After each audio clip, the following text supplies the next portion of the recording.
فرعون نے کہا اور یہ رب العالمین کیا چیز ہے؟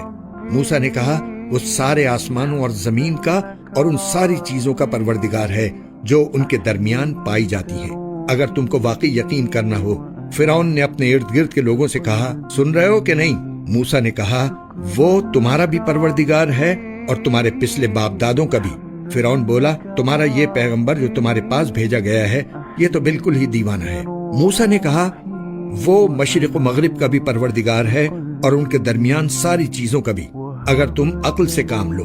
کہنے لگا یاد رکھو اگر تم نے میرے سوا کسی اور کو معبود مانا تو میں تمہیں ضرور ان لوگوں میں شامل کر دوں گا جو جیل خانے میں پڑے ہوئے ہیں۔ موسیٰ بولے اور اگر میں تمہیں کوئی ایسی چیز لا دکھاؤں جو حق کو واضح کر دے پھر؟ فرعون نے کہا اچھا اگر واقعی سچے ہو تو لے آؤ وہ چیز۔ چنانچہ موسیٰ نے اپنا عصا پھینکا اور دیکھتے ہی دیکھتے وہ کھلا ہوا اژدہا بن گیا، اور انہوں نے اپنا ہاتھ بغل میں سے کھینچ کر نکالا تو پل بھر میں وہ سب دیکھنے والوں کے سامنے سفید ہو گیا۔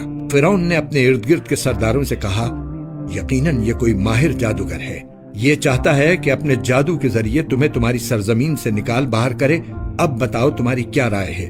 انہوں نے کہا ان کو اور ان کے بھائی کو کچھ مہلت دیجیے اور تمام شہروں میں ہرکارے بھیج دیجیے جو ہر ماہر جادوگر کو آپ کے پاس لے آئیں اور ان جادوگروں کا مقابلہ کریں۔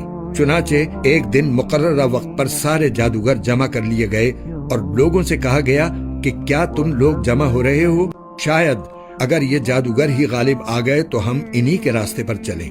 پھر جب جادوگر آئے تو انہوں نے فرعون سے کہا یہ بات تو یقینی ہے نا کہ اگر ہم غالب آ گئے تو ہمیں کوئی انعام ملے گا؟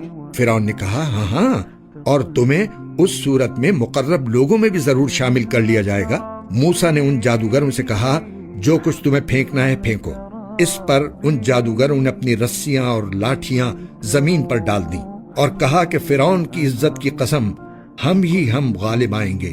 اب موسیٰ نے اپنا عصا زمین پر ڈالا تو اچانک اس نے اژدہا بن کر اس تماشے کو نگلنا شروع کر دیا جو وہ جھوٹ موٹ بنا رہے تھے۔ بس پھر وہ جادوگر سجدے میں گرا دیے گئے، کہنے لگے کہ ہم رب العالمین پر ایمان لے آئے جو موسیٰ اور ہارون کا پروردگار ہے۔